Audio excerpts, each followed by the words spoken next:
Friend house நண்பர்களுக்கு வணக்கம்.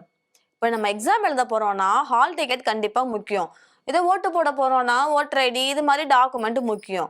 Office போறோம்னா ஐடி கார்டு முக்கியம். ஏன்னா, ஒருத்தவங்க மண்டை மேல இருக்க கொண்டைய மறந்துட்டு அவங்க பாட்டுக்கு போயிட்டாங்களாம். யாருன்னு பார்த்துருவோமா? இப்ப தமிழக சட்டசபை தேர்தல்ல வெற்றி பெற்றவங்க எல்லாருமே சட்டசபையில எம்எல்ஏவா பதவி ஏத்துட்டு வந்துட்டு இருக்கிறாங்க. இதுல தாவேகாவுனுடைய இளம் பெண் அமைச்சர்ன்ற ஒரு பெருமை இவங்களுக்கு வந்திருக்கு. யாருன்னா கீர்த்தனா. இவங்க எம்எல்ஏவா பதவி ஏற்கல. சட்டசபை தேர்தல்ல சிவகாசி தொகுதியில வின் பண்ண இவங்க அதுக்கான அந்த சர்டிபிகேட் இருக்கும்ல, வின்னிங் சர்டிபிகேட் அந்த சான்றிதழ்ல வந்து அவர் கொண்டுட்டு வரல. அதனால மறந்துட்டதுனால அவங்க எம்எல்ஏவா இன்னைக்கு பதவி ஏற்கல. தமிழக வெற்றி கழகம் தமிழகத்துல இப்ப ஆட்சியை புடிச்சிருச்சு. மெஜாரிட்டி இல்ல அப்படின்னா கூட திமுக கூட்டணியில அவங்களுடைய தயவுல அவங்களுடைய கூட்டணி தயவுல தாவேக்கா ஆட்சி புடிச்சிடுச்சு. தாவேக்கா தலைவர் சிஎம் விஜய் அவங்க கூட நேற்று முதல்வராக பங்கேற்றுட்டாரு.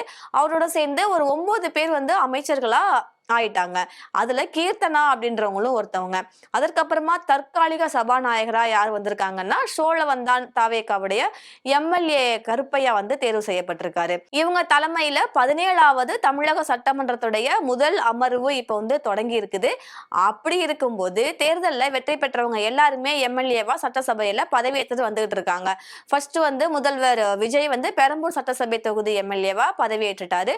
அதை தொடர்ந்து திருச்சி கிழக்குல வெற்றி பெற்றாலும் அவர் வந்து அதை அங்க ரிசைன் பண்ணிட்டு பெரம்பூர்ல தான் சட்டசபை தொகுதியில வெற்றி பெற்றதற்கான சான்றிதழ் சட்டசபை செயலாளர் சீனிவாசன் அவர் வந்து வழங்கி எம்எல்ஏவா பதவியேற்றுட்டாரு.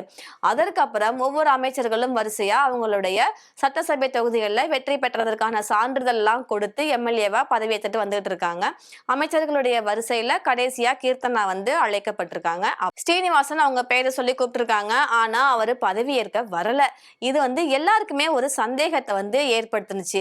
அதற்கப்புறம் பார்த்தா முன்னாள் துணை முதல்வர் உதயநிதி ஸ்டாலின் அவங்க கூட சேப்பாக்கம் திருவல்லிக்கேணி இந்த சட்டசபை தொகுதிக்கான எம்எல்ஏவா பதவி ஏற்றிருக்காரு. இதற்கிடையே தான் அமைச்சர் கீர்த்தனா எதுக்கு எம்எல்ஏவா இன்னைக்கு பதவி ஏற்கல அப்படின்ற கேள்வி வந்து எல்லாருக்குமே வந்துச்சு. அப்புறம் அதெல்லாம் பத்தி விசாரிக்கும் போதுதான் தெரிஞ்சது கீர்த்தனா அவங்களுடைய வெற்றி சான்றிதழ வீட்லயே வச்சுட்டு மறந்துட்டு சட்டசபைக்கு வந்துட்டாங்களாம். சட்டசபைக்கு எதுக்கு போறோன்னே தெரியாம வந்துட்டாங்க போல. ஆனா அவருக்கு வயது வந்து 29 தான். இளம் எம்எல்ஏ, பெண் வேட்பாளர், இளம் எம்எல்ஏ. இவர் தான் விஜய் தலைமையிலான அமைச்சரவையில ஒரு வயது குறைந்த அமைச்சரா இப்போதைக்கு வந்து கருதப்படுறாரு. கீர்த்தனா வந்து விருதுநகர் மாவட்டம் சிவகாசி சட்டசபை தொகுதியில போட்டிக்கிட்டு வெற்றியும் பெற்றிருக்காரு. அந்த தொகுதியில அவங்க எத்தனை ஓட்டு வாங்கியிருக்காங்கன்னா 68,709 ஓட்டுகள் வாங்கி ஒரு வாகை சூடினார்.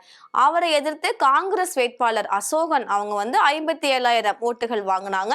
2 பேருக்கு வித்தியாசம் பாத்தீங்கன்னா 11,000 வாக்கு வித்தியாசத்துல காங்கிரஸ் தோல்வி அடைஞ்சிட்டாங்க. இவங்க வெற்றி பெற்றுட்டாங்க. அதிமுக முன்னாள் அமைச்சர் ராஜேந்திர பாலாஜி அவங்க கூட 51,000 வாக்குகள் வாங்கி 3வது இடத்துக்கு வந்து தள்ளப்பட்டாரு. இளம் அமைச்சரா வலம் வர இருக்கிற இந்த கீர்த்தனா அவங்க ஃபர்ஸ்ட் நாள்லயே சட்டசபை கூட்டத்தொடரிலேயே தன்னுடைய வெற்றி சான்றிதழை மறந்துட்டு எம்எல்ஏவா பதவி ஏற்காததை நெட்டிசன்கள் எல்லாமே விமர்சனம் செஞ்சுட்டு வர்றாங்க. முதல் நாளே இப்படியா அப்படின்ற மாதிரி அவங்க மேல விமர்சனம் வந்து வந்த வண்ணம் இருக்குது. இருந்தாலும் கீர்த்தனா அவங்களுடைய இந்த செயலால அவருக்கு எந்த பாதிப்பும் ஏற்படாது. ஏன்னா எம்எல்ஏவா பதவி ஏற்கிறதுக்கு 15 நாள் வரைக்கும் அவகாசம் உண்டு. அதோட இந்த வெற்றி சான்றிதழ் வந்து கையில இல்லாததை உணர்ந்த கீர்த்தனா அவங்க உடனடியா தன்னுடைய உதவியாளர்கிட்ட வந்து அந்த சான்றிதழை எடுத்துட்டு வரும்படி சொல்லியிருக்கிறாங்களாம். இதனால அவங்க கையில வெற்றி சான்றிதழ் எப்ப கிடைக்குதோ, அதாவது இன்னைக்கோ நாளைக்கோ இன்னும் 15 நாள் டைம் இருக்குல்ல, அந்த டைம்ல அவங்க எம்எல்ஏவா பதவி ஏற்றுவாங்க அப்படின்றது இந்த இடத்துல ஒரு முக்கியமான கருத்தா இருக்குது. முதல் நாள் கூட்டத்துல உறுப்பினர்கள் பங்கேற்கும் நிகழ்வும் பல சுவாரஸ்யமான நிகழ்வும் அந்த இடத்துல நடந்திருக்குது. குறிப்பா தாவேகா அமைச்சரையில இடம்பெற்றிருக்கிற மூத்த அரசியல்வாதியான கே.எஸ். செங்கோட்டையன் அவர்கள் வந்து எம்எல்ஏவா வந்து பதவியேற்ற போது அவரது சட்டை பையில இன்னுமே முன்னாள் முதல்வர் செல்வி ஜெயலலிதா அவங்களுடைய போட்டோ தான் வந்து இருந்துகிட்டு இருக்கு.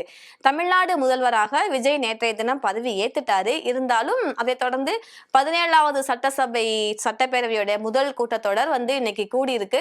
இப்படி இருக்கும்போது தற்காலிக சபாநாயகர் கருப்பையா எல்லா எம்எல்ஏக்களுக்குமே பதவி பிரமாணம் செய்து வச்சுட்டு வந்துட்டு இருக்காரு.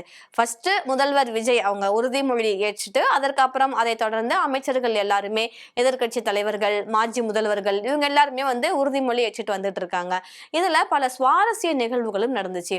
குறிப்பா சொல்லணும்னா தாவேக அமைச்சரவையில் இடம்பெற்றிருக்கிற மூத்த அரசியல்வாதி யாருன்னு பாத்தீங்கன்னா கண்டிப்பா செங்கோட்டையன் அண்ணா அவங்க தான். செங்கோட்டையன் அவங்க எம்எல்ஏவா பதவியேற்றும் போது அவங்க சட்டப்பையில இப்ப வரைக்குமே ஜெயலலிதா அவங்களுடைய போட்டோ தான் இருக்குது. ஈரோடு மாவட்டத்துல இருக்கிற கோபிச்செட்டிப்பாளையம் தொகுதியில வெற்றி வாகை சூடின அவரு தற்காலிக சபாநாயகர் கருப்பையா முன்னிலையில தன்னுடைய உறுதிமொழியை ஏற்க மேடைக்கு வந்தாரு. அப்ப மறைந்த முன்னாள் முதலமைச்சர் செல்வி ஜெயலலிதா அவங்களுடைய புகைப்படத்தை அவருடைய சட்ட பாக்கெட்ல வந்து வச்சிருக்காரு.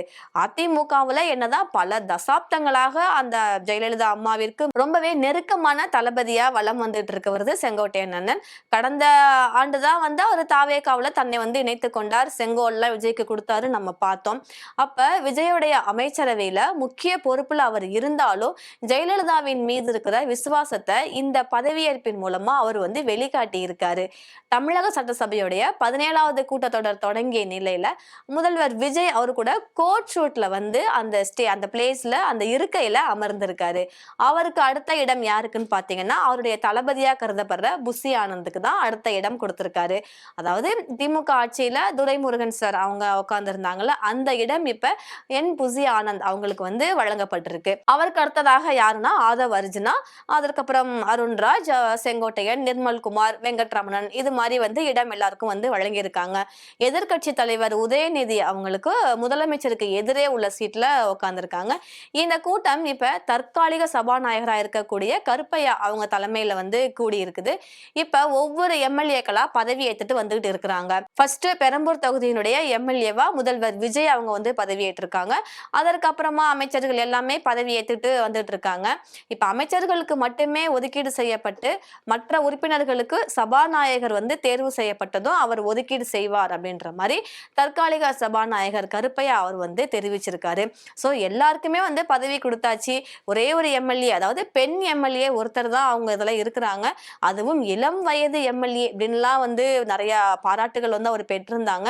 வாக்கு வித்தியாசம் 11,000 வாக்கு வித்தியாசத்துல சிவகாசி தொகுதியில அவங்க வந்து வெற்றி பெற்றிருந்தாலும் வரும்போது சர்டிபிகேட்டோட அவங்க வந்திருக்கலாம். ஆனா அதை வந்து மறந்துட்டு வந்துட்டாங்க.